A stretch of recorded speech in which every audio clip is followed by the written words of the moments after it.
toutes et à tous, bienvenue à vous, bon réveil. Il est 8 heures, vous êtes parfaitement à l'heure et nous sommes le 31 décembre, madame, monsieur. C'est la dernière matinale de l'année qu'on va partager avec vous avec plaisir. On va passer 1h30 d'émission en direct en votre compagnie et on va commencer l'année avec les résolutions. On va terminer et commencer la nouvelle année avec les résolutions 2020. Et il faut bien sûr en penser pour bien démarrer l'année prochaine.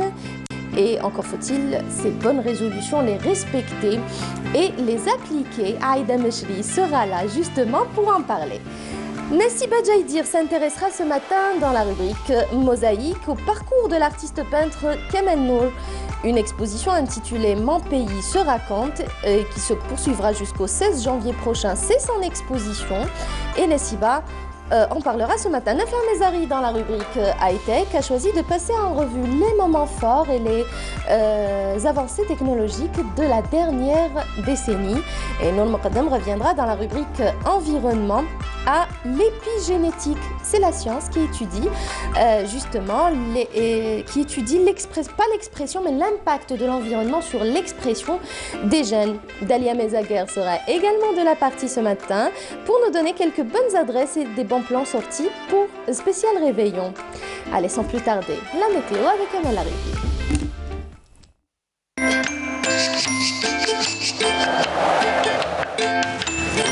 La météo vous est présentée par Mobilis. Mobilis,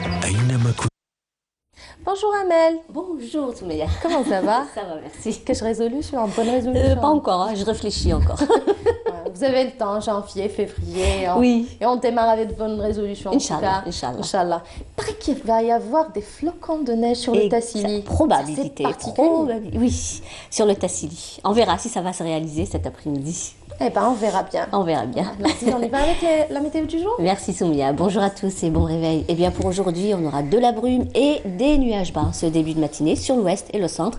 Puis le ciel deviendra dégagé sur l'ouest, mais dégagé un peu nuageux sur les régions centre. Par contre, à l'est, on aura quelques pluies durant cette matinée, puis une alternance d'éclaircies et de passages nuageux durant la journée. La moitié sud, des passages nuageux sur les oasis avec quelques pluies durant la journée, puis une petite amélioration se fera sentir en fin de journée. Sur le Sahara oriental, eh bien, le temps restera souvent nuageux et froid, avec quelques pluies parfois orageuses, mais l'amélioration se fera sentir en soirée.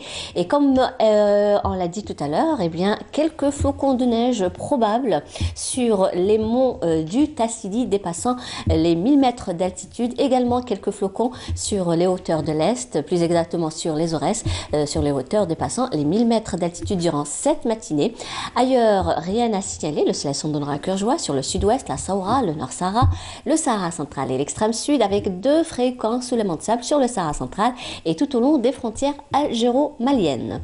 Les températures, quant à elles, eh bien, elles accuseront une baisse sensible pour cet après-midi et Météo Algérie a prévu un minimum de 6 du côté de El Bayad, 8 degrés vers Sétif, 11 à Djelfa, 12 du côté de Guelma, 16 à Alger, 10 à Mascara, 16 degrés à Oran, 15 à Tlemcen, 14 à Annaba.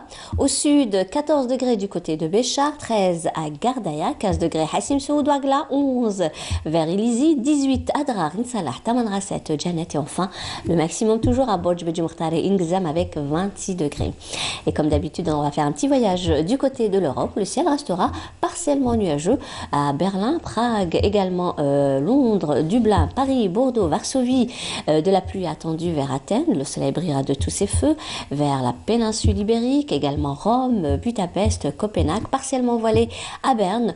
Côté température, eh bien, on relèvera 6 degrés à Copenhague et Prague, également Varsovie, Budapest, 5 à Bucarest, 7 à Berlin, 5 à Paris, 8 à Londres, 10 à Dublin, 11 Bordeaux, 13 à Marseille, 10 degrés à Rome, 15 degrés à Lisbonne et en passant par les 9 degrés à Athènes.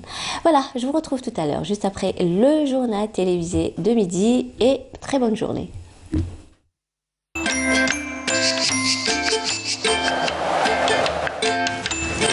La météo vous a été présentée par Mobilis. Mobilis, Aynama Kuntum. Merci Amel. C'est moi.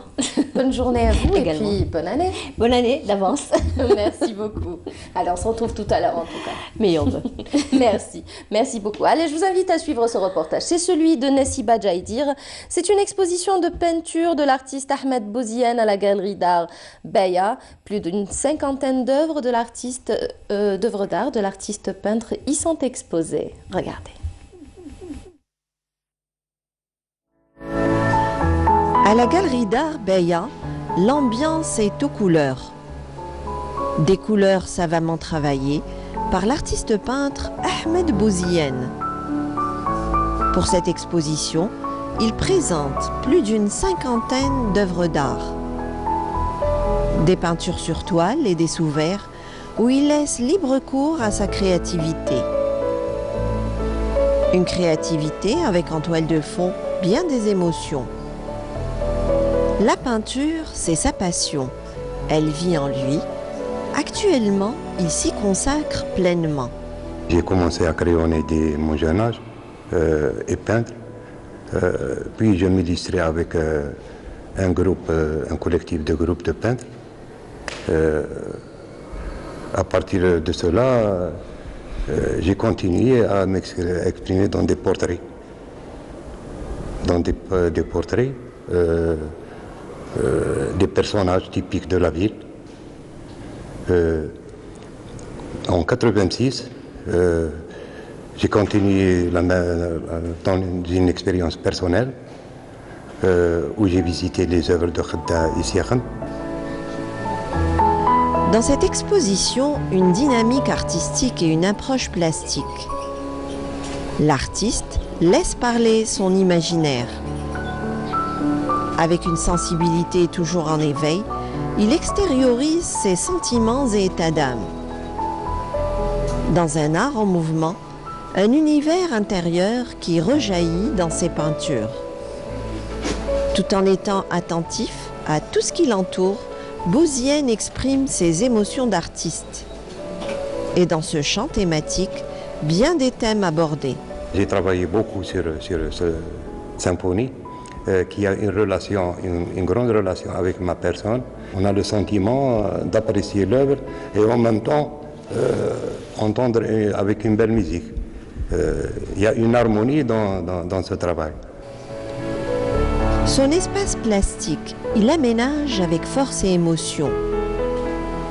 Dans ses peintures, Ahmed Bouziane libère ses forces créatives. Des peintures avec en toile de fond toute une symbolique en action. Dans l'harmonie des formes et des couleurs, l'artiste se laisse guider par son inspiration. Ses œuvres d'art révèlent et interpellent. À chacun son regard, à chacun aussi sa lecture. Moi, j'essaie de m'exprimer à travers mes œuvres, de raconter presque tout mon intérieur. L'idée de faire un titre sur un travail, ça m'est un peu difficile. Je laisse le téléspectateur, celui qui voit l'œuvre, le libre cours de rentrer dans l'œuvre et de vivre l'œuvre. Son parcours est rythmé par de nombreuses expositions personnelles et collectives. À travers différentes régions d'Algérie, il a participé à des salons dédiés aux arts plastiques. Dans cette galerie, Bouziane expose pour la deuxième fois. Cet artiste, originaire de Tlemcen, est venu à Alger pour présenter sa nouvelle collection. Très prolifique, il avance, recherche et explore. Je suis heureux avec ma peinture, oui, je suis très heureux. Je suis très heureux. J'aime ma peinture. Et les moments, lorsque je peins, des moments où je suis vraiment à l'aise. Voilà, ma peinture, c'est elle qui me donne beaucoup de courage pour vivre. Voilà. Avec ma famille, bien sûr. Dans un art en mouvement, une palette colorée. En autodidacte, il s'est forgé un style après bien des années de travail. Dans une peinture abstraite aux dimensions humaines, Ahmed Bouziane nous entraîne dans son univers. Une peinture qui questionne et suggère à la fois.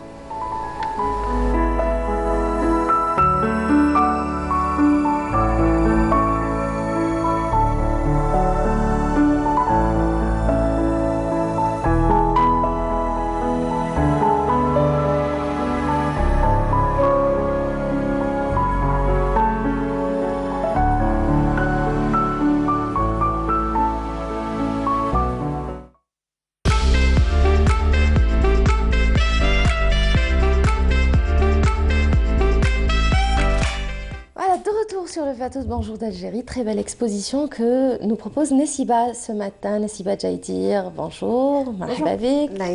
Merci, bonjour Soumia, bonjour à vous tous, ravi de vous retrouver à nouveau. Pour la dernière matinale de l'année. De l'année, ben voilà. En attendant 2020. Et puis exactement, et puis on accueille également Aïda. Bonjour. Bonjour Aïda, comment ça va? Super bien, alhamdoulilah. Alhamdoulilah, super bien, avec le sourire. On va parler de bonnes résolutions justement avec vous. Tout de suite après la rubrique de Nessiba. Ça marche. Ça marche. Allons-y, Nessiba. Alors, Ahmed Bouziane, c'est un artiste peintre qui vient de Tlemcen. Vous l'avez rencontré. Oui. Nous avons vu ça en images. Tout à fait. C'est samedi dernier. Ce samedi, oui. Il y a 2-3 jours de cela. En début de semaine, ça a été une très belle rencontre. C'est un artiste dont j'entendais parler, mais c'est la première fois que je le rencontre ici, sur Alger. Il est artiste peintre, donc originaire de Tlemcen. On a eu le plaisir de voir son reportage. Ce qu'il fait, c'est magnifique. C'est un artiste autodidacte. Actuellement, il est en retraite, donc il était fonctionnaire dans une administration.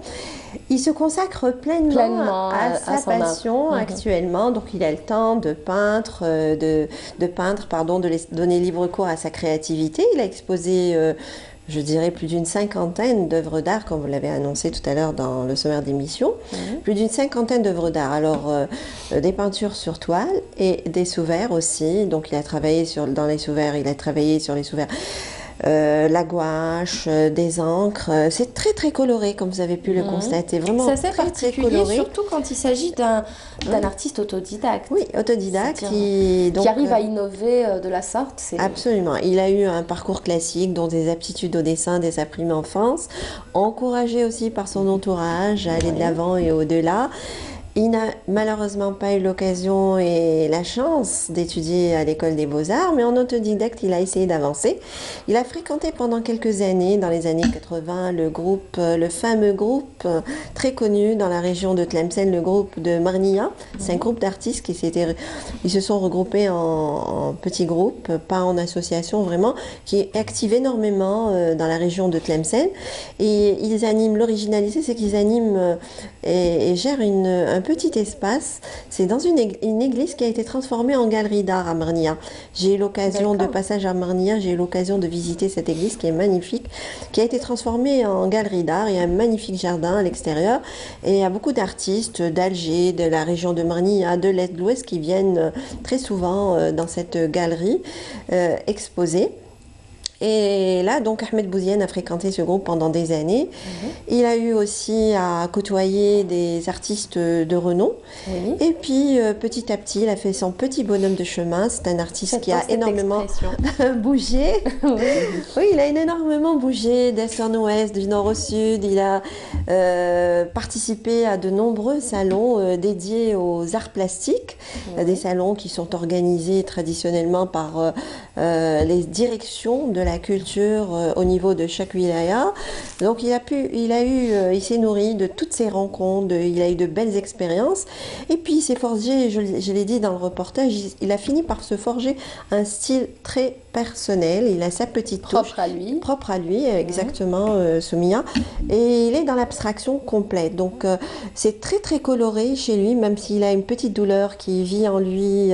Sa maman a été assassinée durant la période coloniale, elle est morte sous la torture et c'est une douleur qui ne l'a pas quittée depuis sa prime enfance. Malgré cette petite douleur, mais il extériorise d'une manière très différente, disons en couleur, il travaille, quand on voit, on se dit tiens, c'est gai, c'est vraiment... il y a de la joie, il y a du bonheur dans toutes ces couleurs qu'on voit, ces très belles couleurs. Je ne sais pas si Nassima peut nous envoyer quelques images. On est en train de les voir. On est en train de les voir, donc vous voyez, c'est très très coloré. malgré qu'il ait cette petite douleur qui est en lui. Il m'avait fait ces petites confidences lors de notre rencontre. Et là, on voit, il travaille énormément les couleurs. Et là, c'est des sous-verts. Donc, il travaille avec des encres, il travaille avec la gouache. Là, on revient sur la toile. Et puis, bon, c'est abstrait. Là, c'est symphonie. Il en a parlé dans le reportage. C'est une toile qui a eu énormément de succès sur les réseaux sociaux, puisqu'il a un site, Ahmed Bouziane. Et là, on laisse libre cours à son imagination. Je ne sais pas si vous pouvez nous dire un petit mot peut-être quand vous voyez toutes ces couleurs, Aïda. Les couleurs, c'est une thérapie en tout cas. Une thérapie. Et c'est une thérapie pour lui. Il n'y a pas que ça, c'est l'harmonie, comment il peut retrouver les nuances, comment il peut retrouver le fil comme ça entre deux mouvements. Hein. Les couleurs, c'est toujours un sentiment, c'est toujours un sens. On ne donne pas uniquement les couleurs comme ça à tort et à travers, mais c'est des couleurs chaudes, froides, qui donnent du sens, qui construisent quelque chose. Ce qui attire mon attention, c'est un tout petit peu la finesse du fil à l'intérieur. Donc il peut balancer sur la toile vers des zones complètement différentes, très enrichissantes et complexes.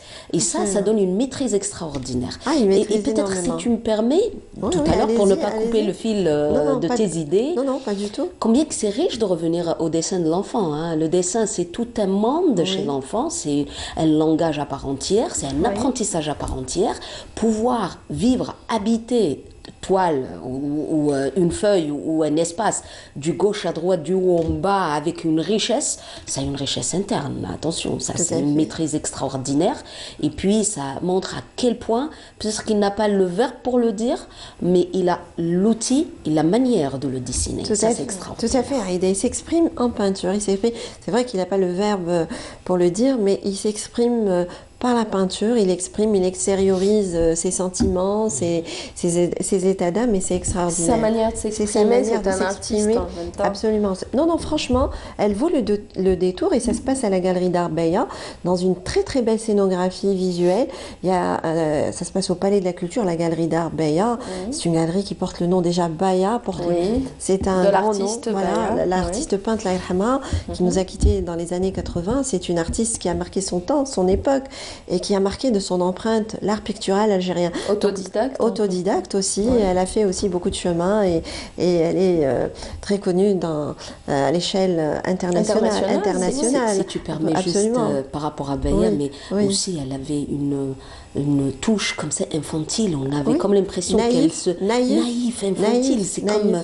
elle présentait les choses avec douceur dans la répétition, mais ce n'est jamais la même chose. Absolument. Ce n'est jamais la même chose. Oui, qui a côtoyé même Picasso, qui a fréquenté l'atelier de Picasso quand elle était en France. Justement. Absolument. C'est une artiste qui a il l'a découvert à travers son art, il voulait absolument la rencontrer. Et ça, c'est fait, justement. Tout à fait, Soumia. Peut-être qu'on consacrera peut-être plus tard toute une rubrique à Beya et à d'autres artistes, pourquoi pas, qui ont marqué leur temps et leur époque dans le domaine des arts plastiques en Algérie. Alors pour en revenir à Ahmed Bouziane, donc cette exposition, elle va se poursuivre jusqu'à la fin janvier au Palais de la Culture Moufdi Zakaria, dans une belle scénographie visuelle. Je tiens à souligner aussi, c'est un travail d'équipe pour la scénographie. Il y a un groupe d'animateurs extraordinaires qui ont l'expérience dans le montage des expositions. C'est qu'on salue ce matin s'ils nous regardent au Palais de la Culture Moufdi Zakaria.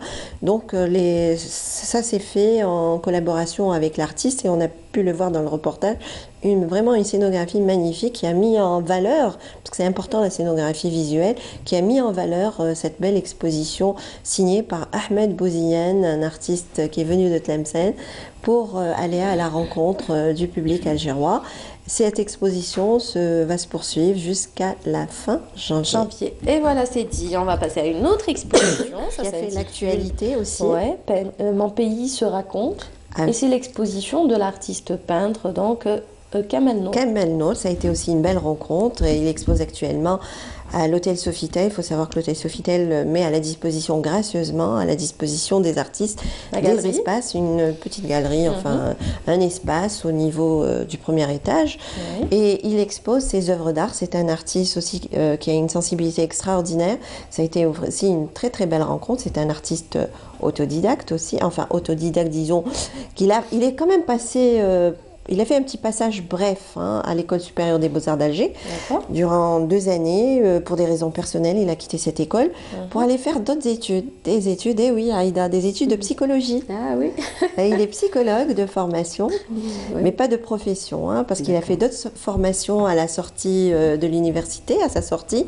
Il a fait des formations en informatique, marketing, et actuellement, il travaille dans un hôtel d'Alger. En tout cas, pas au Sofitel. Il travaille dans un hôtel dont je ne citerai pas le nom pour ne pas faire de publicité de beau matin. L'hôtel qui accueille aussi jusqu'à aujourd'hui à 19h le marché artistique de fin d'année. Oui. Et la matière? Oui, alors... Avec un roulement de 25 Kamel artistes Nour par semaine, juste expose dans cet hôtel, mais il travaille dans un autre hôtel. Alors, il expose, et absolument, il y a le marché de l'art, Donc ça se de poursuit jusqu'à l'artisanat. 19h aujourd'hui? Ah, jusqu'à 19h? Oui. Donc, pas la... Oui. Ça fait quand même un mois. Voilà. Et la personne qui a orchestré cet événement, c'est Lydia Ladjouzi, qui est artisane d'art. Oui. C'est elle qui a orchestré cet événement. Mais et qui accueille, donc l'événement accueille 25 artistes par semaine. Voilà, ça c'est pour les artisans. Mais l'expo de peinture n'a rien à voir avec. Non, c'était un autre événement que j'annonce également en parallèle. Parce que c'est le même endroit. Oui, alors on peut en profiter. C'est-à-dire découvrir l'exposition. Voilà. Et découvrir cette belle exposition d'artisanat dans laquelle se relayent chaque semaine des artisans à tour de rôle. Alors pour en revenir à Kamel Nour, qui est Kamel Nour, donc j'ai commencé à en parler il y a un petit moment.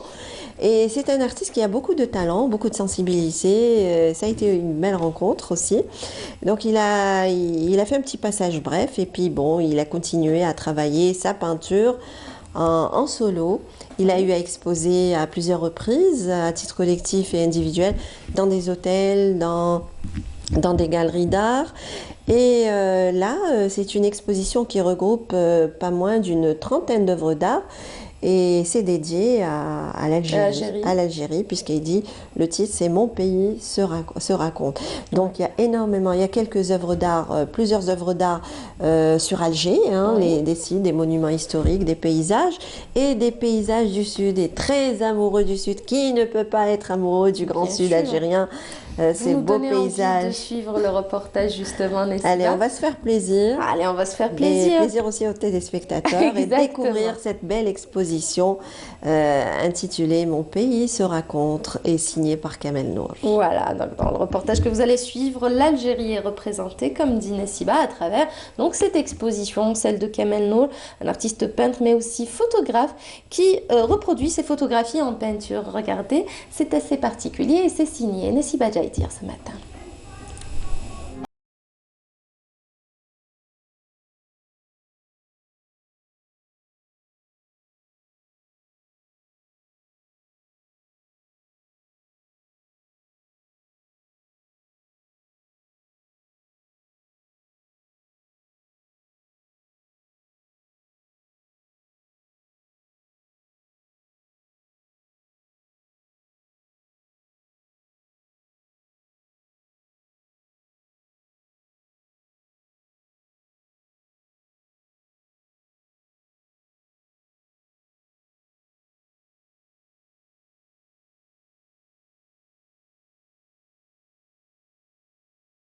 L'exposition, dans l'espace de 4 mois, c'était la réalisation des tableaux.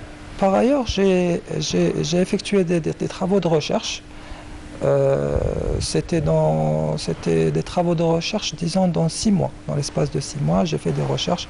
J'ai pris des photos ailleurs, en dehors de mon atelier.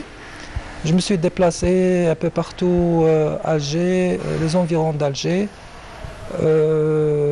J'ai pris des photos et puis je suis retourné dans mon atelier pour reproduire ce que j'ai pris comme photo. Donc un travail personnel et beaucoup de recherche, notamment dans le style aussi. J'ai développé mon propre style. J'ai essayé à travers cette exposition de développer un style différent. Un style différent par rapport à ce qu'on a l'habitude de voir ailleurs. Dans cette Algérie qui continue à inspirer autant de peintres que de poètes, Kamel met en scène ses émotions. Des émotions qu'il met en partage dans cette exposition. Une exposition où Kamel y a mis toute son énergie et son talent d'artiste. L'Algérie, c'est mon pays d'abord et il y a quand même beaucoup, il y a de la matière ici dans notre pays, il y a beaucoup de choses à voir, il y a beaucoup de culture, il y a beaucoup de langues, il y a beaucoup de patrimoine aussi. C'est une occasion pour moi et pour tout artiste de travailler ce sujet, de travailler son art à travers son pays. Donc c'est une occasion pour moi de présenter ce que je vois, ce que je ressens, ce que j'aime aussi, les paysages, la nature aussi de mon pays, pour aussi faire en sorte que mon pays soit connu à l'intérieur et à l'extérieur du pays, et à travers les médias, à travers les réseaux sociaux aussi. Le sud, j'ai visité notamment Gardaïa, que j'ai toujours voulu la voir, le Gardaïa, parce que c'est un site quand même intéressant, plein d'histoires. Et j'ai pris plein de photos, et ce qui m'a permis en fin de compte de concrétiser ma visite à Gardaïa par un tableau panoramique. Avec un style, avec des couleurs différentes, des couleurs un peu criardes, vives, qui sortent de l'ordinaire.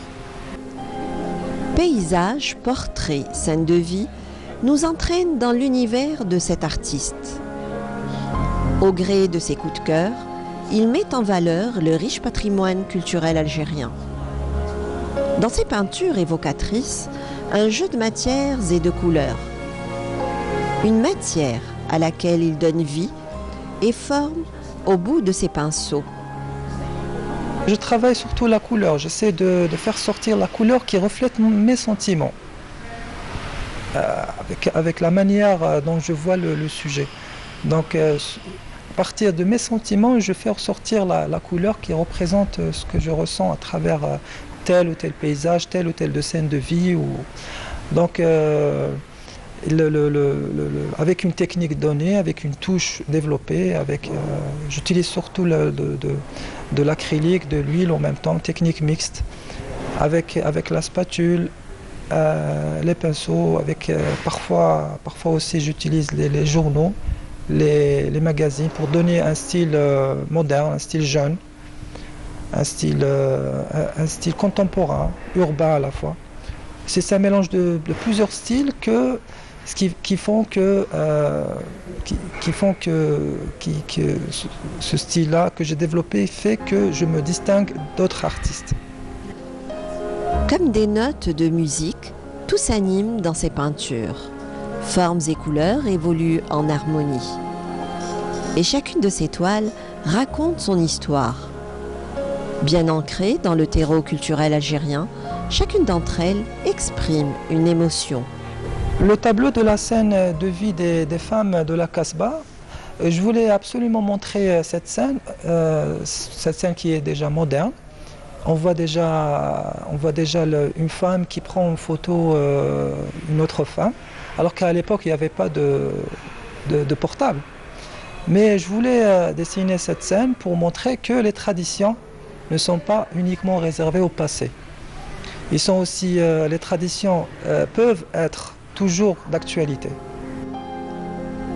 La peinture, c'est son mode d'expression et d'évasion. Des aptitudes au dessin dès sa prime enfance ont guidé ses pas dans un premier temps à l'École supérieure des beaux-arts d'Alger. C'est alors qu'il s'est orienté vers d'autres études sans pour autant abandonner sa passion. J'ai opté pour la peinture pour exprimer à ma manière des choses que je ne parviens pas à exprimer avec un autre langage, comme l'écriture. Donc la peinture, c'est un horizon lointain qui me permet de raconter visuellement les choses. À son actif, des expositions collectives et personnelles. Lentement mais sûrement, Kamel Nour avance, recherche et explore. Entre son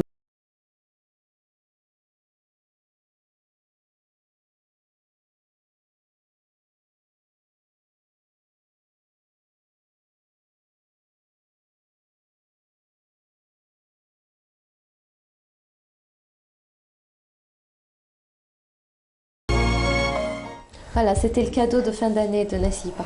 Il était comment ce voyage? Oh, il était fabuleux, comme à chaque fois en tout cas. Dans les ruelles d'Alger, la Casbah. Le sud aussi. Vous savez que je suis une amoureuse du sud. Et Donc, comment qui n'est pas amoureux du sud? Donc ça m'arrange de voir comme ça des images du sud de bon matin. Ça me Oui. donne de la bonne humeur. Ça Et me puis fait ça du bien. C'est repose. une thérapie. Ah oui. Aïda, Il n'y c'est a, pas thérapie. que ça. Elle Oui. nous a invités aussi à avoir une finesse extraordinaire.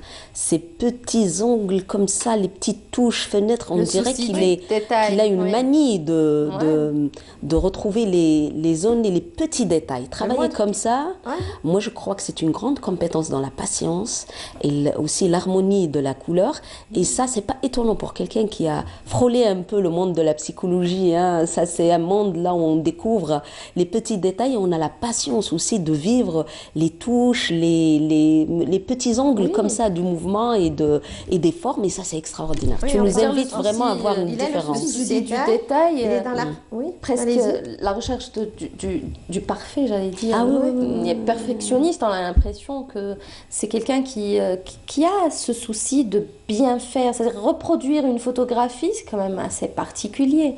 Il le Oui, fait d'une bon, il y a des manière... moments où il a reproduit en photographie, à partir Reproduit de la ses photographie. propres photographies. Oui, Alors, ses propres photographies, parce que lui, il est en même temps- il photographie, il prend des photos et en même temps il il les reproduit. reproduit. Et puis bon, il y a aussi, bon, il reproduit pas, disons, au détail près. Oui, Parce mais que, c'est- bon, il a sa son touche. regard à lui, il a son regard à lui, Absolument. sa manière de voir ce paysage, ce site, ce monument historique, cette scène de vie, cette scène de genre. Et il a donné un cachet assez particulier dans son travail, parce qu'il n'a pas travaillé. Bon, la plupart des œuvres, on est en train de les voir. Alors Oui. là, vous reconnaissez, est-ce que vous reconnaissez l'endroit? Ce C'est- côté, je vais vous aider, Alger, rue tu peux- Charras, Richelieu, Ouais. Passe Mauritanien, quand on vient. Ah oui, pour aller Ouais. vers l'autoroute là. Alors là, on Tout monte à vers fait. des douches, vers le haut, on va vers des douches. Moi, Il y a j'avais une pensé ruelle, au TNA, je sais pas pourquoi. Non, il y a la Au rue Théâtre Charras National. sur la gauche et puis plutôt sur la droite et la Tout rue à fait, oui, On j'y est pas suis, loin. c'est bon. Ça y est, vous vous retrouvez? Donc il reproduit un petit peu le mouvement, la vie quotidienne, les gens qui passent, qui repassent, petite circulation, les voitures, les immeubles, Oui. et avec une touche personnelle. Alors Tout à fait. ces peintures sont essentiellement réalisées à l'acrylique, mais seulement il utilise plein d'outils de travail, le feutre, le stylo, il n'hésite pas, il fait du collage. Des coupures de journaux. Là, c'est c'est une Casbah. ruelle vers la basse Casbah. Mhm. Une petite ruelle, donc une petite scène de la Casbah. Et il a sa petite touche, vous voyez. Il reproduit pas au détail près. Hein. Alors là, il fait un peu de collage. On voit sur la gauche, il y a des petites coupures aussi, quelques petites coupures de papier, du Journal. journal. Et il donne un cachet assez particulier. Et c'est une ambiance. Et là, alors là, Ah oui. une scène du sud, Sahara, l'été. Ah, j'adore. Ah oui, Ouais. Les hommes bleus. les hommes bleus, absolument. Et il est magnifique, cette œuvre d'art est magnifique. là, c'est Gardaya, bien Il sûr. est tombé amoureux, Kamel Nour, de Gardaya. Oui. Gardaya, dans sa beauté, sa splendeur. Il fait bon de... Exactement. Il fait bon de visiter. Là, c'est une scène du sud, un c'est- cavalier Mhm. et C'est peut-être chevauché. Fantasia, Ah peut-être. oui, voilà, Ouais. magnifique. Donc, c'est des scènes de genre, de vie. Mon pays se raconte, c'est l'Algérie dans ses ambiances, ses traditions, sa lumière, Ses cette richesses. Algérie, ses richesses, tout à Ouais. fait. Cette Algérie qui continue à inspirer autant de peintres que de poètes. Ouais. Et ça, c'est sa source d'inspiration. Et il me dit, il m'a fait cette petite confidence, il m'a dit, je ne me lasserai jamais de peindre mon beau pays, dans ses ambiances, ses traditions, sa lumière, mettre en valeur le riche patrimoine culturel algérien. Et il l'a mis en valeur.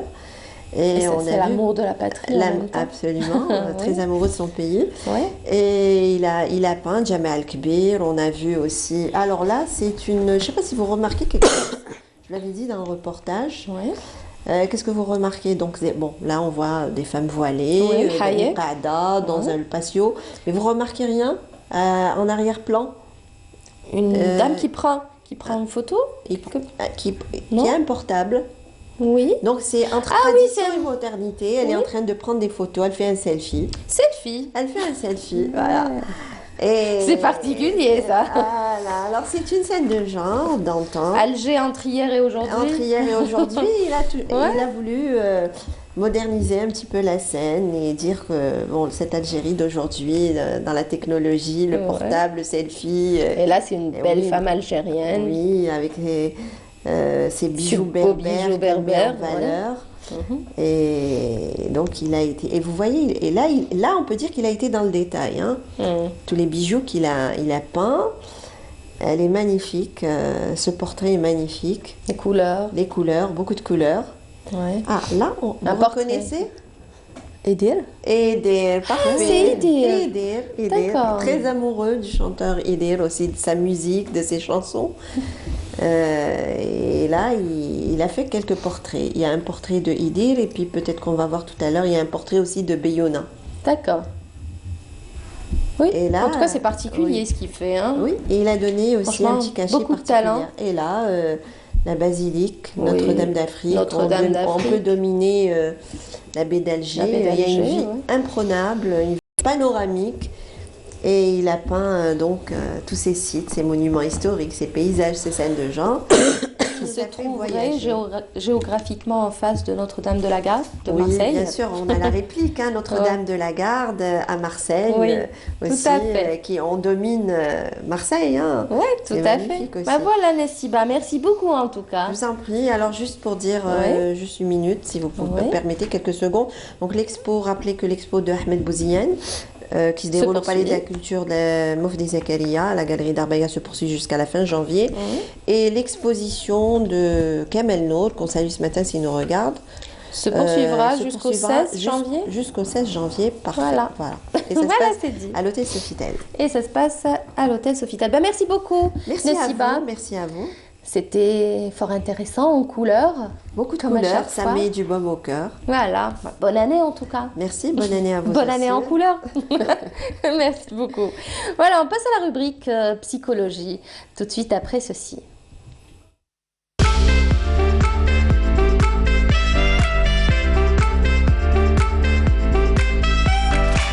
Aïda. Là. Alors, le début de l'année est toujours l'occasion pour, bien évidemment, les nouveaux départs, les bonnes résolutions. Et cependant, le plus souvent, si l'on est quand même sincère par rapport à nos bonnes résolutions, à nos projets pour l'année à venir, généralement, ces bonnes résolutions laissent place aux bonnes vieilles habitudes. Oui. Donc, on n'arrive pas à les appliquer. C'est pourquoi nous nous intéressons aujourd'hui à quelques astuces avec vous pour réussir vos nouvelles bonnes résolutions ainsi que des suggestions et pistes pour adopter de bonnes habitudes pour l'année à venir. Aïda, n'est-ce pas ? Alors combien que c'est impressionnant aujourd'hui qu'on puisse partager toute cette richesse humaine. Et puis je vais choisir les simples mots pour dire que ça se passe de la même manière. Nessiba aujourd'hui, elle nous fait voyager entre un monde là où l'abstrait liberté et la technique, elle est là jusqu'à la finesse de mouvement et à ce pinceau très photographique comme ça, fidèle à la réalité. Nos pensées, la richesse humaine, elle est d'emblée du même esprit. On veut vraiment vivre une liberté, choix dans ce qu'on veut faire et puis voilà, tout est facile pour nous, mais aussi il y a les petits détails de la vie qui nous clouent un tout petit peu, qui nous inhibent, qui nous obligent à suivre à la lettre des démarches, des consignes, et c'est pas évident. Et de l'un à l'autre, et d'un côté à l'autre aussi, la complexité humaine, elle est là. On ne peut pas ne pas souhaiter, on ne peut pas ne pas rêver. C'est quelque chose qui fascine un tout petit peu l'individu et l'être humain. Celui qui ne peut pas s'ouvrir, c'est une personne qui a la monotonie ou la rigidité. C'est comme si tout est programmé, ficelé sur les mêmes règles de la même manière. Et ce sont souvent des personnes qui n'évoluent pas dans le temps. Donc, même si on les quitte, après 5 ans, 10 ans, si on les retrouve, c'est les mêmes personnes, avec les mêmes rituels, avec le même don, avec la même philosophie. C'est des personnes qui sont dans leur monde, dans leur coquille. Ça, c'est un fonctionnement. Moi, je dirais que c'est aujourd'hui, l'individu, l'être humain, c'est celui qui évolue, qui apprend. L'enfance et tous nos enfants dans le cycle de vie, dans ce on vit de l'intérieur. En étant enfant petit jusqu'à l'âge adulte, il y a nos rêves qui sont là où on veut vraiment vivre les choses doucement, là où on veut vraiment découvrir le monde, là où on essaye du jour au jour de faire un pas différent, de découvrir des gens et d'avancer encore au devant. Cet apprentissage ne s'arrête pas uniquement pour l'enfance ou l'adolescence, ou ne s'arrête pas uniquement pour les grands événements de vie, mariage ou retrouver travail, boulot, s'installer comme ça dans un cadre familial. C'est l'individu, la richesse, elle vient justement d'un monde qui ressemble à cette peinture. Cette richesse qui revient à cette dynamique de ce qu'on peut vivre de l'intérieur. Je ne m'arrête pas uniquement à la peinture, mais je dirais oui, dans le chant, dans la musique, dans le livre, dans la lecture, dans la découverte des voyages. Il y a beaucoup de personnes qui sont fascinés par les voyages et le changement. Il y a des gens qui sont dans une richesse philosophique de l'intérieur, dans la lecture, ils participent, ils sont là à instaurer, à inventer. Je dirais même, moi je m'inspire énormément de ces professionnels des médias qui sont là à découvrir, à inventer, à rechercher encore des nouvelles formules, tout ça. La vraie richesse, elle est là. Oui. Résolution, c'est souhaiter. Ça, c'est le souhait, et ça, personne ne pourra nier un tout petit peu notre désir à maigrir un tout petit peu, à travailler mieux, à faire un peu plus de sport, par exemple. Dormir plus la nuit, pouvoir faire 8 heures de sommeil plutôt que 5. Par exemple, oui, pas que ça, mais aussi dans le beau verbe, dans l'étiquette, dans l'invitation, dans les excusez-moi, les images qui défilent 2020. Ah, ça, c'est une belle invitation à pouvoir vraiment s'accrocher et ouvrir une nouvelle porte. Et je crois que la bonne formule est de pouvoir vivre l'arrêt, redémarrer. Nous, on a pris l'habitude de fonctionner rapidement dans la rapidité de ce qu'on instaure. Oui. Tout est rapide, voilà, les jours s'enfilent, les mois comme ça passent tellement vite et rapide qu'on n'a pas des temps d'arrêt. On a peut-être frôlé la thématique quand il s'agissait des trimestres, les bulletins, comment on peut s'arrêter pour réfléchir, pour dire là où on a raté quelque chose, comment on pourra vraiment construire les choses doucement pour qu'on puisse vraiment sauter au devant de la scène en récupérant ce qu'on a pu perdre, comment on peut imaginer. On s'est peut-être arrêté au seuil des fêtes religieuses, là où on pourra vraiment inviter les liens familiaux à reconstruire les choses. On s'est arrêté pendant Ramadan, comment on peut vraiment vivre tout ce qui peut être rituel, richesse, tout ça. Aujourd'hui, il me semble que nous, Algériens, ça, on l'entend chez les familles, les personnes, tout le monde s'inscrit comme ça dans la rapidité, la festivité de pouvoir vivre une nuit, pouvoir vivre une rencontre, de pouvoir vraiment se réunir pour placer un mot. Mais ça, ce n'est pas la finalité des choses. Le plus intéressant, c'est de pouvoir offrir à notre esprit cette manière de pouvoir s'installer, juste réfléchir comment on pourra se projeter autrement. Oui, mais des fois, on réfléchit, on se projette, pardon de vous interrompre, on en fait des résolutions, mais on n'en applique pas beaucoup. Hein. C'est ça. On les applique pas, c'est ça le problème. C'est ça la grande question. On se dit, tiens, fin d'année, je vais faire en 2020, je vais entreprendre ceci, cela, et puis tout compte fait. Je ne sais pas si on est pris par le temps ou on est pris de vitesse et finalement, on ne les applique pas, ces résolutions. Absolument, c'est comment être sûr de pouvoir réussir à les appliquer, ces résolutions. Moi, je dirais quelle belle phrase. Comment être sûr? On n'est jamais sûr comment les choses évoluent. La complexité de l'individu, c'est tellement profond qu'on ne peut pas être sûr. Mais aussi, les résolutions ne suffisent pas. C'est pas suffisant. Ça, moi, je dirais, c'est comme un artiste qui va remplir un tout petit peu le maximum d'idées. Il va dessiner, il va rêver de construire, il va faire 30 tableaux, tout ça. Mais il manque un tout petit peu... De volonté. Non, il manque la précision de l'objectif. Mais s'il n'y a pas de volonté aussi, regardez, pour appliquer ces résolutions. Mais je vais te dire, ce qui manque, c'est de préciser un objectif très précis. Ça veut dire mettre une phrase, mot, pour dire que ça, mon objectif est de pouvoir changer mon cadre de travail. Mon objectif est de pouvoir changer un tout petit peu le contexte de l'échange dans le monde professionnel. Mon objectif est de pouvoir vraiment investir le couple ou investir les enfants. Mon objectif est de pouvoir...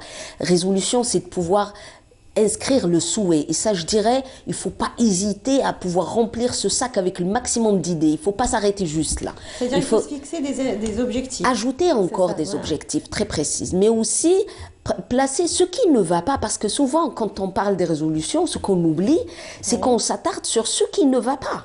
Le côté négatif, ça veut dire ça n'a pas marché, régime donc il faut, les études donc il faut, le travail donc il faut. Et dans cette manière de pouvoir lire les résolutions dans ce côté négatif, fait qu'on n'a pas la force de pouvoir se projeter dans le positif. Et ça, c'est l'erreur de pouvoir vraiment construire un objectif sur de bonnes bases. C'est quoi, il faut dire peut-être... Oui, quand même, j'ai entamé ce régime. Bon, j'ai pas trop maigri, mais j'ai perdu quand même 2 kilos. Non, mais changer cette phrase, de pouvoir vraiment trouver ce qui peut être positif. Dans le régime, déjà, oui. Dans le corps, et dire ce que tu as réussi, comment tu pourras l'enrichir, qu'est-ce qu'il faut comme ingrédient, qu'est-ce qu'il faut comme temps, comment on pourra fixer quelque chose à un repère, trouver une personne ressource, parler du positif dans la construction de cet objectif qui va nourrir les résolutions. Les résolutions, c'est une manière de vivre ce désir de l'intérieur qu'il ne faut pas couper, il ne faut pas effacer, il ne faut pas sous-estimer, il ne faut pas vraiment se précipiter, ça ne suffit pas. C'est comme une bougie, là elle va éclairer juste pour présenter dans quel sens, mais on ne saura pas conduire une voiture avec la lumière d'une bougie. Il faut vraiment mettre quelque chose au devant pour qu'on puisse vraiment placer une pensée, une philosophie. Ceux qui ne savent pas lire, qui n'ont pas pu lire depuis quelque temps, comment ils pourront vraiment trouver ce chemin, cette petite table, ce livre, le mettre, placer quelque chose pour dire ça c'est mon ouvrage, mais aussi ça suffit pas. Trouver la bonne personne qui pourra vraiment relire le texte après et inviter. Excusez-moi Aïda, on est en train de voir une image. Puis cette année, donc cette nouvelle année, réaliser tous vos souhaits, rendre vos rêves les plus secrets, donc possible finalement, nos meilleurs vœux pour l'année 2020. C'est ce que nous souhaitons. Oui, moi je dirais il faut juste s'arrêter pour rêver réellement et dire qu'on veut vraiment changer les choses.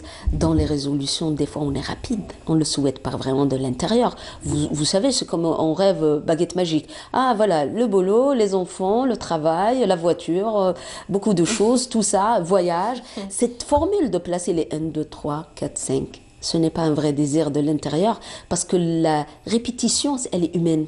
Nous, si on se regarde comme ça, on n'a pas beaucoup évolué dans le temps. Ceux qui évoluent, ce sont ceux qui ont la capacité, la compétence de faire un travail sur eux-mêmes et de pouvoir réfléchir, dire les choses de l'intérieur. Disons les choses sincèrement, comment on pourra les vivre et puis se projeter avec un objectif très clair, très ciblé. Pour le bonheur des individus. On doit se remettre en question et aller vers la bonne résolution aussi. Exactement. Moi, je pense. Faire le point un petit peu de ce qui a été fait, qui n'a pas été fait en 2019 et aller de l'avant. Oui. Pour la nouvelle, pour accueillir la nouvelle année. Voilà. Et puis, bon, résolution, ça ne suffit pas. Il faut penser plutôt à peut-être appliquer une seule résolution, une manière de... Avec un objectif fixe, avec comme ça, une bonne pensée et un bon travail sur soi. Exact. Ça marche. Et il faut avoir aussi cette volonté de le faire, d'appliquer. Je reviens au mot volonté parce que c'est important. C'est important. C'est beau c'est bien beau d'avoir des résolutions, mais il faut avoir ce courage, cette volonté d'appliquer toutes ces résolutions et d'aller de l'avant. D'aller de l'avant et au-delà aussi. Hein. Absolument. Tout à fait. Mais bon, des fois, on est... c'est un confort personnel de retrouver ses bonnes vieilles habitudes, d'avoir ses propres habitudes. Et ça fait partie de nous, de toute façon. Mais bon, si on peut changer un petit peu les choses, c'est bien. Et histoire de démarrer l'année bien, quoi. En beauté. Oui, donc, voilà. Happy New Year. Voilà, donc 2020. Bonne année. Merci les filles, bonne année à vous. Merci, bonne année à vous et à nos amis téléspectateurs. On leur souhaite aussi une très bonne année 2020, beaucoup de bonheur, d'amour, ou la paix aussi. Voilà. Inch'Allah. La joie, le dans bonheur. La joie, dans le bonheur. Voilà. Merci en tout cas les filles. Merci à vous. C'était sympathique. Très bien. Pour terminer l'année. Merci. À bientôt, à l'année prochaine. Inch'Allah. Avec plaisir. Merci les filles. On se retrouve donc la semaine prochaine. Inch'Allah. Inch'Allah en 2020. Voilà.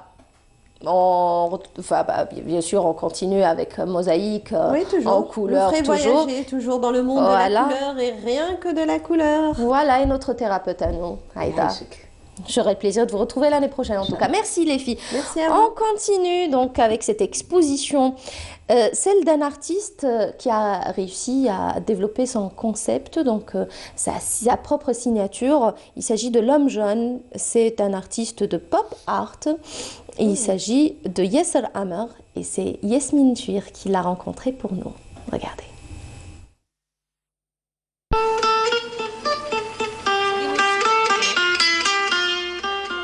Derrière ce personnage à la couleur pâle, derrière cet homme jaune, Rajul al-Asfar, se cache un talentueux artiste algérien de pop art, Yasser Hammer. Un artiste qui a déjà fait son effet un peu partout dans le monde. Les murs de galeries prestigieuses se sont déjà vus accrocher ses personnages cyniques et ses scènes de vie grossies par la loupe déformante de l'homme jaune. Yasser Hammer naît à Blida en 1989. Il grandit dans la ville de Mostaganem et il est lui-même fils d'artiste et l'art il l'a dans son sang. Une légende raconte même que ce dernier aurait la couleur du soleil. Mais ceci est une autre histoire. Très jeune, son mode d'expression, il le trouve dans l'art. Il dessine. Et déjà la couleur jaune se démarque dans ses œuvres d'enfant. Mais voyant à travers son père, miniaturiste, la situation précaire que vit l'artiste, il décide d'entreprendre des études en biologie. Pourtant, il est très rapidement rattrapé par son amour pour l'art. La passion prend le dessus. Et après un master en design et environnement, il retourne à ses amours premières et crée son univers et surtout son alter ego coloré. Yasser Hammer devient alors l'homme jaune et à travers lui, il raconte le quotidien de sa société. Ses inspirations, il les puise dans à peu près tout ce qui l'entoure. Les cafés populaires sont néanmoins ses lieux de prédilection. Ils lui permettent d'observer, de rencontrer et de discuter avec de nouvelles personnes à chaque fois et de découvrir ainsi de nouvelles histoires à peindre. Car quand il ne reproduit pas à sa manière une œuvre classique, comme ici, la piquante reproduction du Printemps des Cœurs d'Étienne Dinet, l'artiste engagé raconte à travers ses coups de pinceau toutes les contradictions et la complexité de sa société. Une étude anthropologique multicolore. Ses œuvres font réfléchir. Fantasmagorique ou thérapeutique, ce bonhomme couleur safran, ventripotent et avachi révèle le pire, un délire provocateur qui ne laisse pas le public indifférent. Si aujourd'hui, ce personnage phare de les murs des galeries, ça n'a pas été toujours le cas.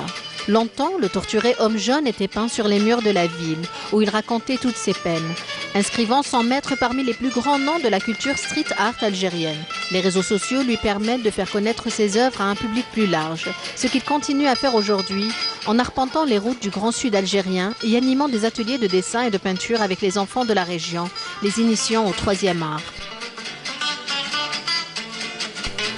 Rencontre avec les œuvres en attendant de rencontrer l'artiste.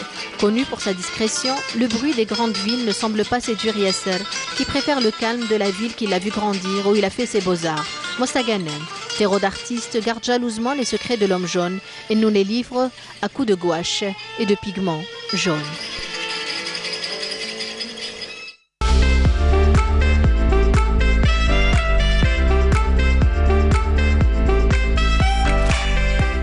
Belle exposition. C'était l'homme jaune proposé par Yasmine Chouir. Dernière ligne droite, à présent on accueille la dernière équipe de la fin de l'année. C'est la dernière matinée de l'année 2019 pour bien, en tout cas, commencer 2020. Et on accueille tout de suite Nour Moukhaddam pour la rubrique environnement. Bonjour Soumia, bonjour tout le monde. Bonjour. Dalia. Bonjour. Ça fait longtemps. Oui. Marhaba avec en tout cas. C'est toujours un plaisir de vous retrouver sur ce plateau. Le plaisir est partagé. Merci. Merci beaucoup. Et Nafa, Mr. Hightech. Bonjour Soumaya, bonjour les filles, bonjour à tous les spectateurs. Ça va? La pêche? Tranquille? Ah ben, alhamdoulilah, tant mieux. On va commencer avec Dalia. Oui. Puisque vous avez consacré votre rubrique au réveillon. Donc, programme réveillon. Oui. Et au-delà un petit peu. Hein, plus ou moins. Voilà. On commence l'année dans la joie et la bonne humeur. Oui, je l'espère. Dis-moi. Allons-y. On finit l'année d'abord dans la joie et la bonne humeur. Oui. Oui. Voilà. Bah, c'est demain en même temps, hein, 2020. Ça fait bizarre. Ça passe vite. Oui, très vite. Très vite. On se souvient encore du bug... du de fameux bug de l'an 2000, voilà, peut-être qu'il va nous en parler, on avait peur. Exactement, le spectre du bug de l'an 2000. Oui. Eh ben, 20 ans déjà, ça passe super vite. Ça passe vite. Ça ne rajeunit pas. Non. Restons dans la joie et la bonne humeur. J'allais dire gardons la foi. Gardons l'espoir. Exact. Allez, on y va avec les bons plans sortis, les bonnes adresses. Pas de jingle, c'est bon, je commence directement là. Ah, je sais pas, vous voulez le jingle? Donc on commence tout de suite après ceci, regardez. Il n'est pas prêt. Donc, on commence directement à Oran avec le salon national. Mais non, en fait, votre jingle est passé. Vous l'avez pas vu tout de suite après le reportage. Trop occupée à penser au réveillon. On était en train de discuter. Nessima, on s'excuse. Nessima a fait passer le jingle, donc tout de suite après l'homme jaune. Et voilà, donc commence si Nessima, vous voulez. On commence. Merci Nessima. Donc on commence à Oran avec le salon national de l'artisanat qui se déroule actuellement à Oran au centre des conventions Mohamed Ben Ahmed. Oui. Donc qui voit la participation de plus de 75 artisans de 17 wilayas. Donc, c'est donc une manifestation qui est vraiment une véritable vitrine de la richesse et de la richesse justement de notre patrimoine national, puisqu'à travers cette exposition de ces 75 artisans, on a justement toute une variété d'artisanat, de produits du terroir, et puis donc notamment on a les travaux sur bois. Oui. Donc vraiment des merveilles.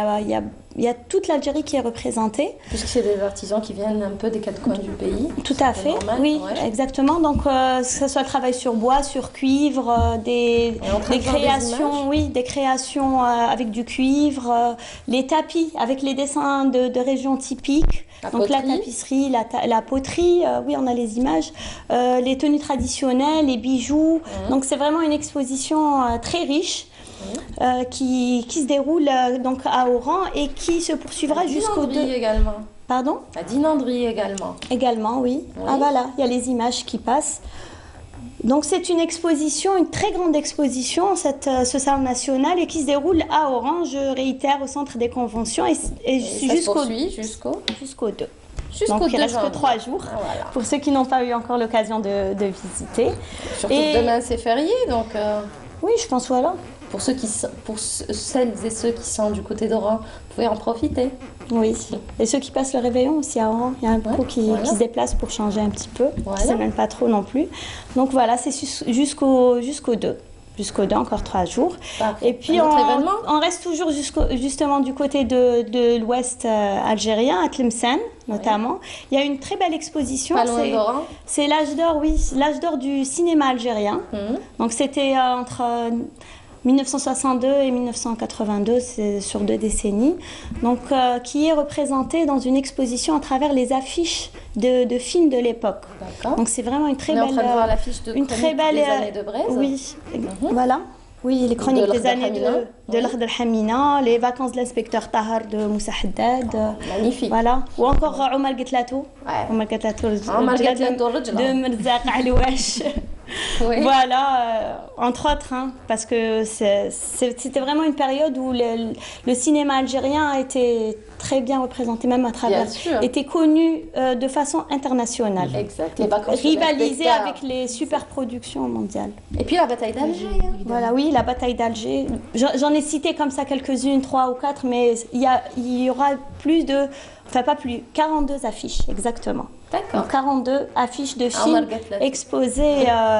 exposées donc à Tlemcen, à la Maison de la Culture Abdelkader Alloula.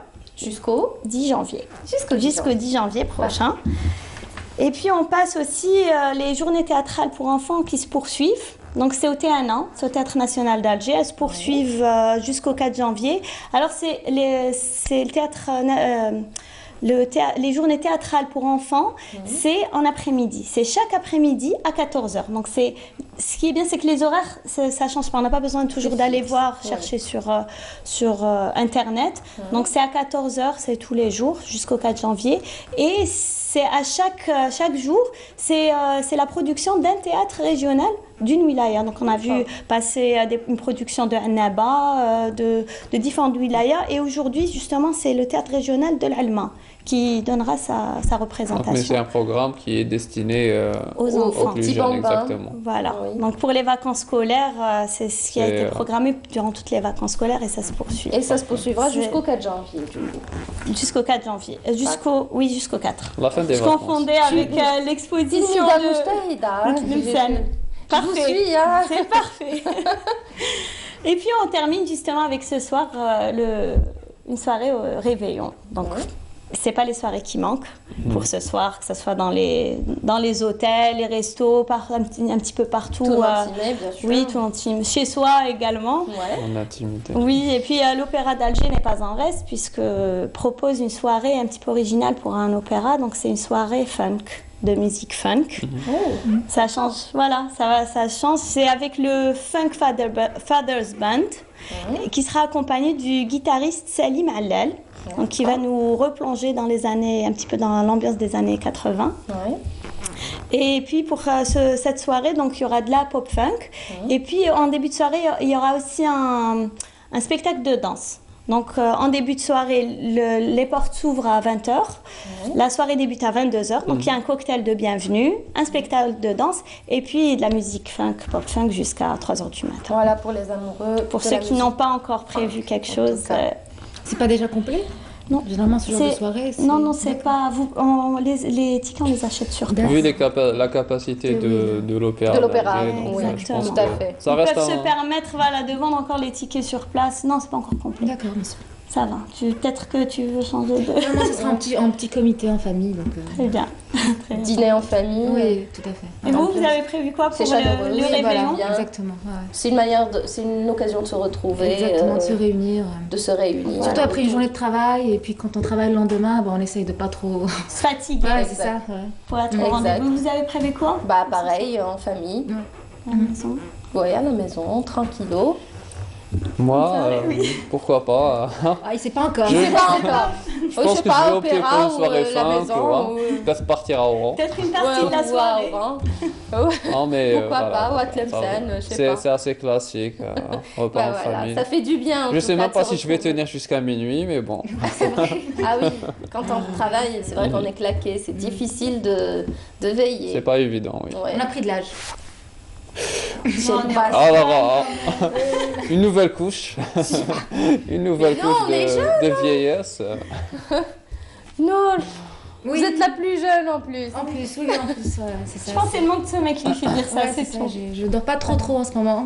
Et pourtant, par rapport au sujet... Oui, je suis très mal placée. Alors, je ne suis pas l'exemple à prendre. C'est rien, c'est une nouvelle année qui commence. Voilà, donc de nouvelles résolutions, de nouvelles mieux décisions. dormir, une meilleure hygiène. On va vieillir d'une année, c'est rien pas du grand tout, chose. C'est rien du tout, ne vous inquiétez pas. C'est ce que je me disais il y a 5 ans encore, du coup, ça fait 5 ans de plus. Ça passe vite en tout cas. Oui, ça passe vite. Ça passe vite, mais c'est rien. On garde encore, enfin on est jeune, on garde le sourire, on a la pêche. Je te rappelle avec la pêche ce matin. J'ai pas du tout la pêche. Les fruits de saison, c'est l'orange, donc je peux pas vous dire que j'ai l'orange. Oh le jeu de mots. Je te demanderai de t'abstenir tout à l'heure. Jeu de mots pour... c'est peut-être une... j'allais dire transition toute faite pour parler de l'environnement. Tout à fait. De pêche et d'orange. Allez. En tout cas, merci Dalia. Je vous en prie. Merci beaucoup, c'était sympa. Je vous dis à demain pour des rendez-vous. Déjà. Oui, à demain et puis bonne année. Il y a les vacances scolaires qui se poursuivent du coup pour les enfants. Oui, il y a un programme spécial pour les enfants. Pour les enfants, je vais donner demain un aperçu pour le mois de janvier, ce qu'il y aura pour la nouvelle année, comme ça les programmes et les rendez-vous vraiment à ne pas rater pour le mois de janvier. Ça sera un petit peu une vue d'ensemble. Donc le réveillon risque d'être court pour... Oui, pour Dalia. Puisque demain, elle doit se réveiller et tout, je pense que... Voilà. Elle va pas attendre jusqu'à minuit. C'est cool. En tout cas, merci beaucoup. C'était fort sympathique. Merci. Je vous en prie. Et on passe à présent à la rubrique environnement, tout de suite après ceci.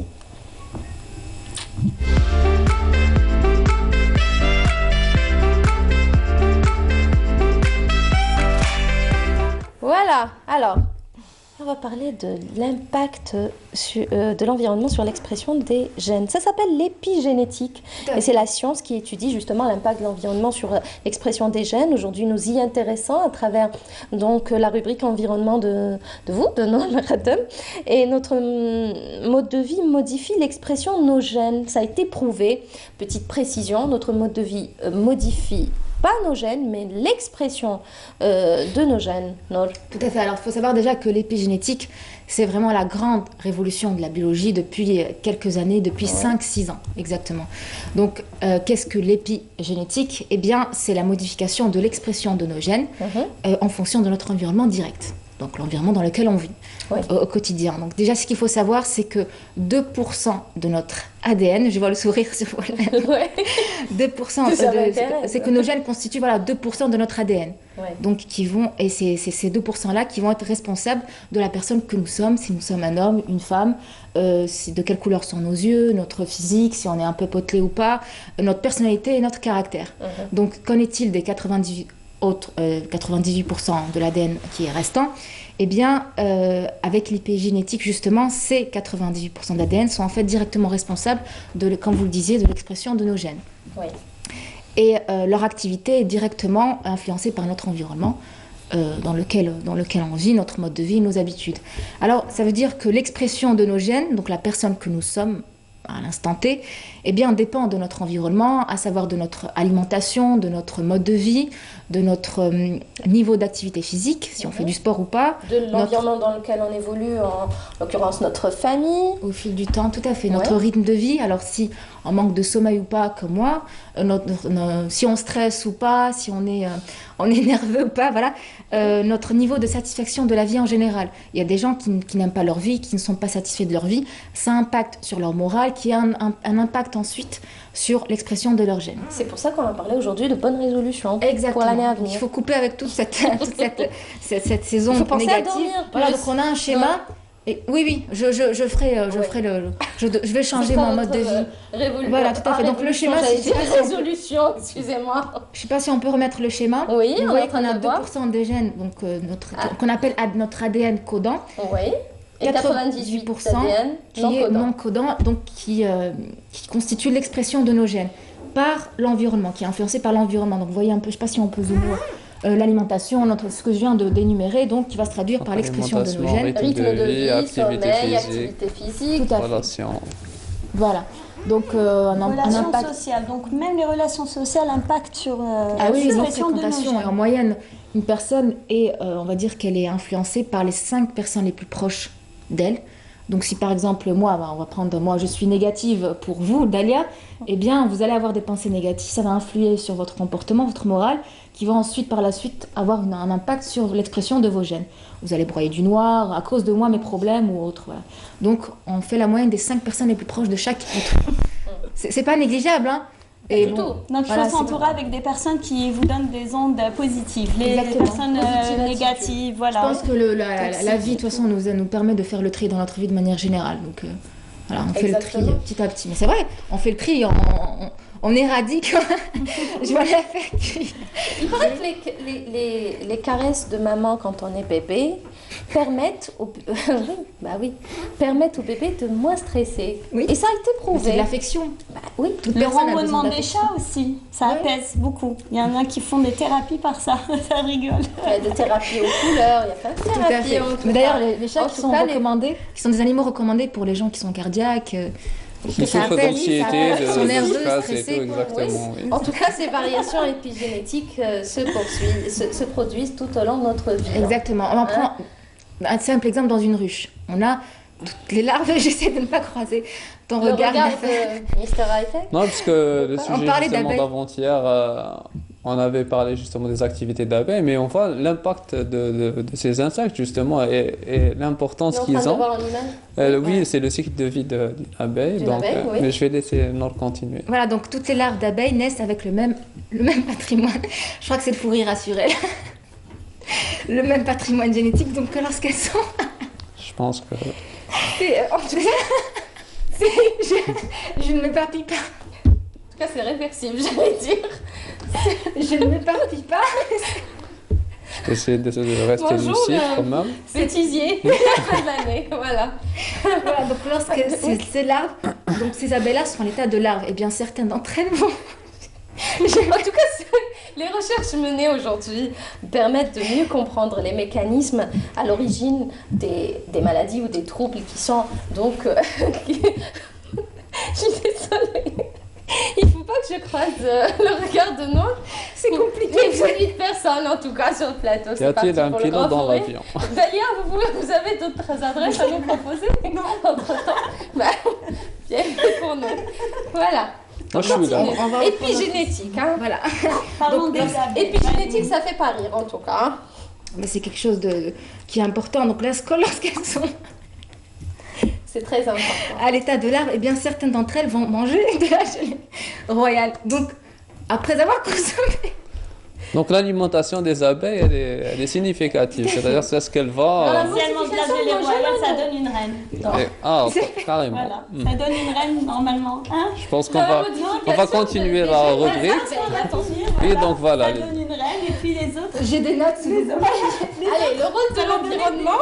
Des abeilles ouvrières, n'est-ce pas? Tout à fait. Bon, on va zapper la partie abeille. Je pense que c'est un problème. On va parler de l'environnement qui impacte justement sur... On va revenir, on va prendre un autre exemple. Donc, simple exemple, les jumeaux. Je ne sais pas si on a une photo qui... Les êtres humains. Voilà, les êtres humains.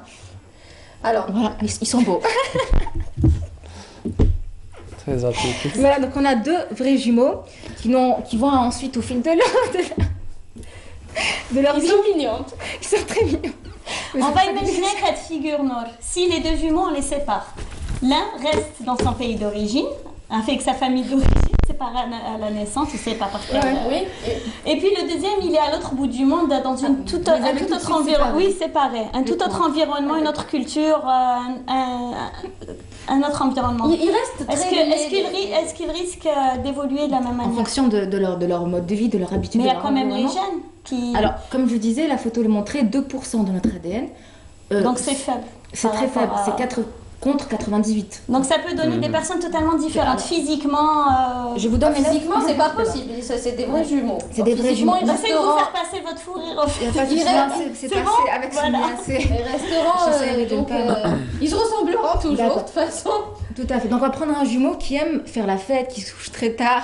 Bon, pas un bébé évidemment quand il va grandir. Oui, parce que l'environnement justement agit sur j'allais dire son évolution, sur... Vous avez parlé de caractère, développement personnel, vous avez parlé de caractère, etc. Donc l'environnement dans lequel évolue l'exemple que vient de donner Dalia, si on les sépare, ils n'évolueront pas de la même manière, ils n'évolueront pas dans le même, j'allais dire dans les mêmes familles ou dans le même... là.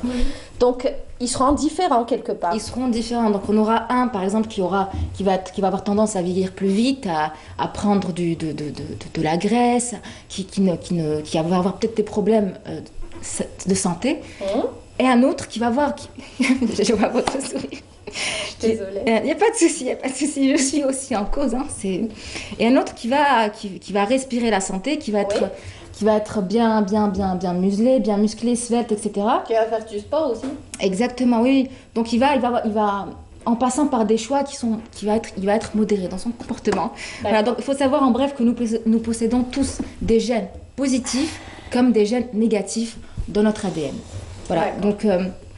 alors, et puis ça passe aussi par ce qu'on mange, comment on justement, on va en arriver là. Vous voyez, tout ça, c'est la puissance de l'épigénétique qui détermine notre santé et ce qu'on va devenir par nos actions présentes. Voilà, en fonction de ce qu'on fait, de ce qu'on mange, etc. Alors oui, c'est vrai, on va me dire, oui, Nour, c'est bien beau ce que tu nous dis là, mais moi, de génération en génération, j'ai beaucoup de soucis. On a toujours eu des maladies héréditaires dans la famille, etc. Mais moi, j'ai envie de dire à ces gens-là que ces gens-là partagent les mêmes problèmes dans leur famille, ils vivent dans le même environnement, ils ont les mêmes habitudes. C'est un peu normal que il n'y a rien qui change. Donc c'est normal que les choses se répètent, en plus des 2% d'ADN qui sont... c'est logique. Voilà, qui sont héréditaires. Donc voilà, qu'est-ce que j'allais dire? Voilà, donc... On peut pas... Il faut changer de mode de vie, il faut changer d'habitude, etc. Et ça commence par un travail sur soi-même. Exact, parce que ce qu'on mange, ce que l'on boit, l'air que l'on respire, tout ça, Donc, les personnes qu'on un fréquente, impact. voilà. Exactement. Donc, l'environnement. imaginons que cette personne-là, eh bien, elle va déménager, elle va aller loin. Eh bien, elle va changer de fréquentation, elle va changer d'habitude, elle va se mettre à mieux manger, manger sainement, avoir une activité physique régulière. Tout le monde sait qu'on doit faire du sport, tout le monde le dit, mais ce n'est pas tout le monde qui le fait. Voilà, alors 30 minutes dans la journée, ce n'est rien. Alors les gens qui disent « j'ai pas le temps, je suis prise, j'ai des enfants, je dois faire à manger, je travaille », la circulation, eh ben non. Si on peut faire un bout de chemin de route à pied, bien s'il fait beau, bien c'est bien. Voilà, c'est l'activité physique. Et puis Dieu nous a créés avec des articulations et des muscles. Ce n'est pas pour rester à l'état 2 heures sur stationnaire. Facebook. Voilà, c'est pour bouger. Et avec le temps, bien vous verrez que ce genre de problèmes-là vont petit à petit s'envoler, voire même disparaître au fil des générations. Voilà, donc c'est quelque chose qui commence par à la petite échelle. Hein. Voilà, donc il y a des petites habitudes à prendre pour exprimer justement la meilleure expression de nos gènes. Prendre le meilleur. Parce qu'on a le meilleur, on a du positif comme du négatif. On va essayer de tuer le négatif et de privilégier le positif. Donc la réponse est très simple. Revenir à un cadre de vie. Parce qu'on a plus oui, on va revenir à un cadre de vie physiologiquement adapté à nous. Chaque espèce humaine a un cadre de vie psychologiquement adapté. Nous, les êtres vivants, bien, il faudrait commencer par respecter le régime physiologique de l'être humain, une alimentation ancestrale, revenir à ce que nos ancêtres consommaient, donc des produits végétaux, des fruits et légumes sauvages, des baies, tout ce qui est graines. Les produits animaliers, les consommer évidemment lorsqu'on est en temps de pénurie alimentaire. Tout ce qui est lait, viande, ce n'est pas très bon. Pour la santé, en excès, tout excès. À l'excès pour la santé comme pour l'environnement. Voilà, donc il faudra avoir une alimentation hypotoxique, donc pauvre en tout ce qui est toxicité. Que notre alimentation est responsable également de certaines maladies comme les cancers. Tout à fait, il y a beaucoup de cancers qui commencent par l'alimentation, par le côlon. On dit que l'estomac c'est le deuxième cerveau et on développe des maladies. Tout vient du ventre, voilà. Du ventre. Et surtout avec les produits transformés. Les ondes électromagnétiques. Tout à fait, voilà, donc tout est relatif. C'est bien, vous apprenez très vite, Nafa. Merci. Donc, accès, voilà, donc activité physique, mieux manger, éliminer tout ce qui est toxique et régénérer notre système nerveux. Donc, ne pas stresser. Le système nerveux, c'est quand même le pilier central de notre santé, de notre bien-être. Donc, plus de sommeil, essayer de s'exposer au maximum à la nature, donc balade en forêt. Ça fait du bien. Voilà, exactement. Exposition au soleil pour la vitamine D. On est un pays très ensoleillé, personne ne devrait manquer de vitamine D. Du potentiel solaire. Voilà, donc, et puis voilà, là, comme je disais, les fréquentations, chaque personne a une moyenne de, je veux dire, s'entourer de gens. On est tous, voilà, exactement. On s'imbibe un peu de la fréquentation de 5 personnes en moyenne. Et voilà, il faudrait faire un travail sur soi. Voilà. Merci pour le fou rire en tout cas, Soumaya. Ça fait du bien, rire.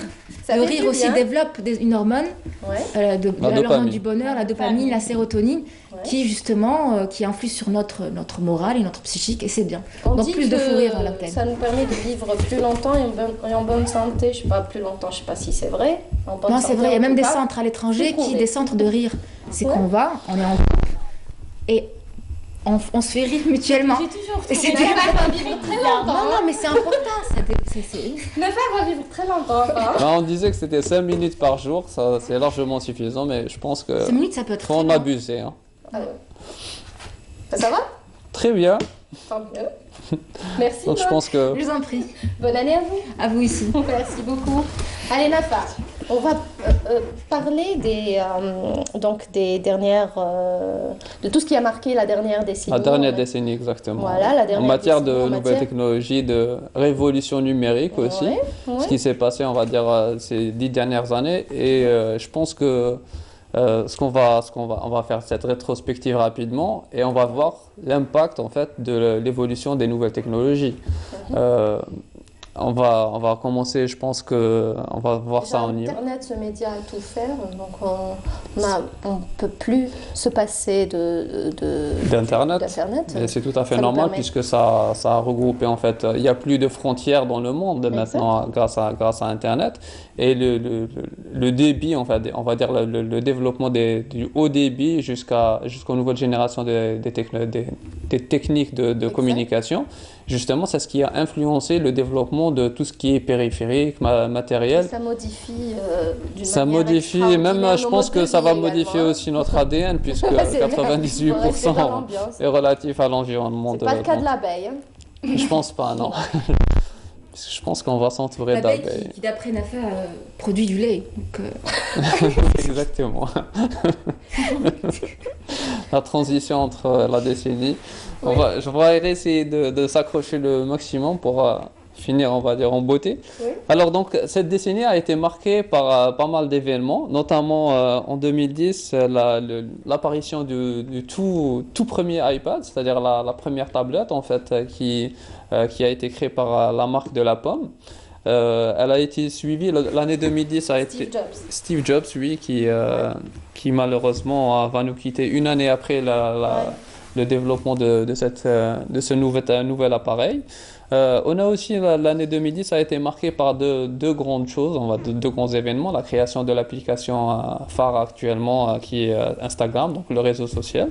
Et bien sûr, le développement de la nouvelle technologie de connexion 4e génération. Donc le lancement de la 4G sur le niveau international a été entre 2010 et 2011 jusqu'à son déploiement maintenant dans tous les pays du monde. L'année 2011 a été marquée et malheureusement, comme on l'avait cité, par la disparition de Steve Jobs, le plus grand penseur, on va dire, de cette génération qui a connu le plus grand développement en fait, dans le domaine de l'informatique et de la téléphonie. Oui. Et justement, avec ce lancement de la 4e génération des technologies et de la connexion Internet, ce qui s'est passé, en fait, c'est ça a connu un boom de développement d'applications et de matériel informatique, à l'instar de l'application Snapchat, Spotify pour le partage une plateforme de partage de musique, Uber, que tout le monde connaît maintenant, donc l'application de location d'un chauffeur ou d'un véhicule avec chauffeur. 2012, on a vu le développement de ce qu'on appelle les lunettes de réalité virtuelle. Donc c'était l'apparition des premières lunettes à réalité virtuelle et donc par conséquent l'ouverture à un nouveau monde en fait de ce qu'on appelle la réalité virtuelle ou la réalité augmentée. Ce qu'on va voir. Exactement, donc en à peine 2 ans, c'est-à-dire on a vu le développement de pas mal de choses, mais ça va aller encore plus vite avec aussi la création du tout petit, le plus petit ordinateur qui existe jusqu'à présent, d'ailleurs qui a été créé en 2012, le lancement de certains modèles de véhicules, les Tesla qui donc n'ont pas besoin de chauffeur, donc se conduisent sans chauffeur, donc on programme directement à la destination. Exactement. Il y a quelque chose aussi qui date quand même, qui est apparu en 2013, donc c'était les premiers drones à utilisation bien sûr personnelle, puisque à la base c'est un matériel militaire, mais qui a été justement, grâce aux nouvelles technologies, à la nanotechnologie et aux avancées technologiques, a pu être commercialisé d'une manière, c'est-à-dire publique, et donc par conséquent beaucoup de gens ont profité de ça dans leurs activités, notamment la télévision, la production télé, puis justement qui a pu utiliser cette nouvelle technologie. Plus ludiquement, on va parler des consoles qui ont justement des nouvelles générations de consoles qui ont vu le jour en 2013 par les plus principaux constructeurs de ces genres de marques. Pour les gamers. Exactement. Et après, on a aussi tout type de scandale. On avait commencé justement en 2013-2014 avec le scandale de Yahoo qui a vu pratiquement 3 milliards de comptes qui ont été volés. En fait, les informations de ces comptes ont été volées par des pirates informatiques. Et ça on va dire, ça a créé la dégringolade de cette entreprise qui ne s'est pas remise de ce type de scandale de sécurité, justement. 2014 a été marqué par l'apparition du nouveau système d'exploitation, enfin l'actuel d'ailleurs, qui connaît que des mises à jour, le Microsoft Windows 10, que tout le monde utilise depuis maintenant 5 ans, voire 6 ans. On attend une nouvelle peut-être version de la part de Microsoft dans ce domaine-là. 2015, on a vu l'apparition des premières montres connectées, des smartwatches. Des smartwatches, oui. Exactement, ces appareils que maintenant beaucoup d'entre nous utilisent pour justement calculer les calories qu'il consomme ou bien les pas qu'il parcourt durant la journée. En fait, il y a des montres aussi qui analysent même la qualité de sommeil. Exactement, puisque au moment où on s'endort, donc on est moins mobile, automatiquement ça commence directement à calculer les heures de sommeil. Et le suivi, je pense qu'on va offrir, une à Nord exactement pour qu'on puisse chronométrer. Je pense que voilà.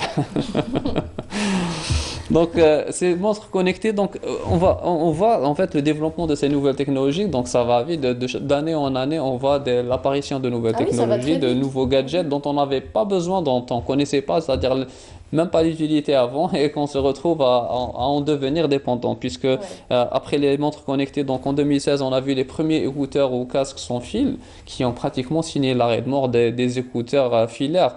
Je parle sur un plan bien sûr international, puisque l'utilisation de ce type de gadget est devenu, on va dire, beaucoup plus standard maintenant, puisqu'on voit beaucoup de gens qui les utilisent, que ce soit au niveau des salles de sport ou tout même pour se déplacer quotidiennement. Oui. Un autre phénomène aussi qui a eu sa part on va dire, de buzz, c'était l'application ou le jeu Pokémon Go, qui justement utilise la réalité augmentée, c'est-à-dire qu'on utilise la caméra de son téléphone pour jouer et on essaie de capturer des Pokémon dans l'environnement dans lequel on est. Dans des sortes d'arènes, et du coup, d'un côté, la technologie, on dit que la technologie nous sépare un peu, mais ça nous permettait de faire des rencontres parce qu'on se rendait compte entre personnes un peu bizarres, oui. Exactement. Donc, un endroit précis, bien précis, et pour capturer le plus de Pokémon possible. Même en Algérie, ça a eu son effet, puisqu'il y a beaucoup de forums je connais même certains proches qui se déplaçaient de ville en ville parce que en fait, ils se communiquaient comme quoi tel Pokémon était dans telle ville. Voilà, donc c'est pour voir l'impact de cette Et les gens sortaient à toute heure de la journée, toute heure de la nuit, de 3h du matin, on voit des gens se balader sur leur téléphone, on savait automatiquement qu'ils étaient sur Pokémon. C'est ça. Voilà, donc l'année 2017 a été marquée par l'un des jeux les plus rentables de l'existence du jeu vidéo, à savoir le jeu Fortnite, qui aussi rassemble des millions de joueurs en ligne partout dans le monde. Donc c'est aussi un jeu qui est gratuit, qui a connu un très grand boom grâce justement aux avancées graphiques et surtout à la connexion Internet beaucoup plus disponible pour connecter justement au réseau en ligne. Aussi, durant la même année, on a vu le lancement de l'application TikTok, que maintenant pratiquement tout le monde connaît.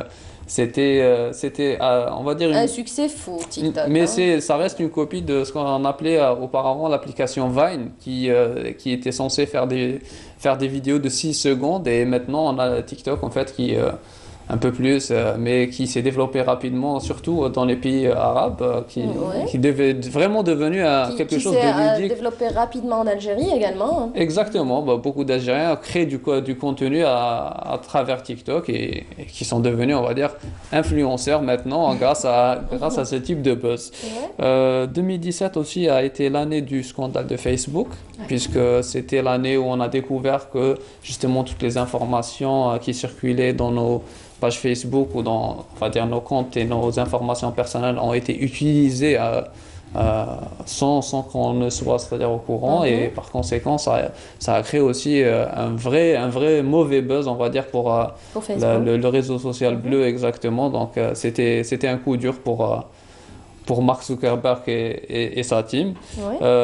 Et on va dire que voilà, 2018, grosso modo, hormis le fait que beaucoup de ces technologies et de ces applications ont été mis à jour, on va finir avec le scooter électrique qui vraiment a été la sensation, on va dire, de ces 2 dernières années, même si avec des sensations positives et négatives, puisque c'est un outil de transport tout à fait, c'est-à-dire agréable à utiliser et tout, mais qui n'a pas été en fait réglementé, en fait, dans l'utilisation n'a pas été vraiment régulé, et par conséquent il y a eu, on va dire, quelques répercussions négatives de l'utilisation de ce mode.